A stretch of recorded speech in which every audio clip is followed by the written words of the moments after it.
ଆଜି ହେଉଛି ବିଶ୍ୱ ପ୍ରସିଦ୍ଧ ପବିତ୍ର ରଥଯାତ୍ରା। ପୁଣି ଥରେ ବର୍ଷକ ପରେ ବଡ଼ ଦାଣ୍ଡରେ ହେବାକୁ ଯାଉଛି ଭକ୍ତ ଓ ଭଗବାନଙ୍କର ଅପୂର୍ବ ମିଳନ।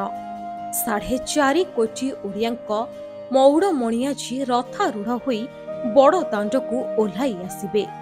ଭକ୍ତଙ୍କୁ ଦର୍ଶନ ଦେବାକୁ ରତ୍ନବେଦୀରୁ ଓହ୍ଲାଇ ବାହାରକୁ ଆସିବେ ଭାଇ ଭଉଣୀ ଓ ଆୟୁଧ ସୁଦର୍ଶନଙ୍କ ସହିତ ମହାପ୍ରଭୁ ଶ୍ରୀ ଜଗନ୍ନାଥ।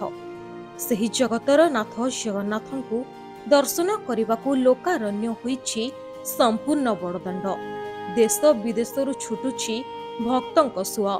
ମହାବାହୁଙ୍କ ବାଟ ଚାହିଁ ରହିଛନ୍ତି 3 ରଥ। କେତେବେଳେ ମହାବାହୁ ଆସିବେ ତାଙ୍କୁ ପୂର୍ଣ୍ଣ କରିଦେବେ। ମାନବୀୟ ଲୀଳା ଖେଳିବେ ମହାବାହୁ। ଭାଇ ଭଉଣୀଙ୍କ ସହ ଜନ୍ମବେଦୀକୁ କରିବେ ନବଦିନାତ୍ମକ ଯାତ୍ରା। ପତିତ ଜନଙ୍କୁ ଉଦ୍ଧାରିବା ପାଇଁ ରତ୍ନବେଦୀ ଛାଡ଼ି ବଡ଼ ଦାଣ୍ଡକୁ ଓହ୍ଲାଇ ଆସିବେ ବିଶ୍ୱନିୟନ୍ତା।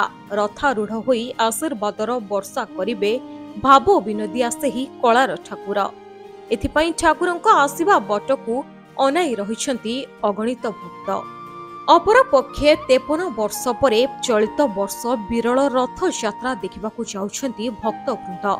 15 ଦିନ ଅଣସର ବଦଳରେ 13 ଦିନ ଅଣସର ନୀତି ଥିବାରୁ ଗୋଟିଏ ଦିନରେ ଅନୁଷ୍ଠିତ ହେବ ନେତ୍ରୋତ୍ସବ, ନବଯୌବନ ଦର୍ଶନ ଓ ଶ୍ରୀ ଗୁଣ୍ଡିଚା ଯାତ୍ରା।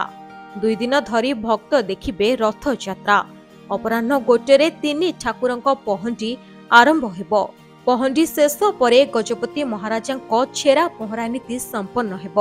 ପରେ ଅପରାହ୍ନ 5ଟାରେ ରଥ ଟଣା ଆରମ୍ଭ ହେବ। ସୋମବାର ଜୁଲାଇ 8 ତାରିଖରେ 3 ରଥ ଶ୍ରୀଗୁଣ୍ଡିଚା ମନ୍ଦିରଠାରେ ପହଞ୍ଚାଇବାକୁ ଲକ୍ଷ୍ୟ ରଖାଯାଇଛି। Bureau report, Rio news.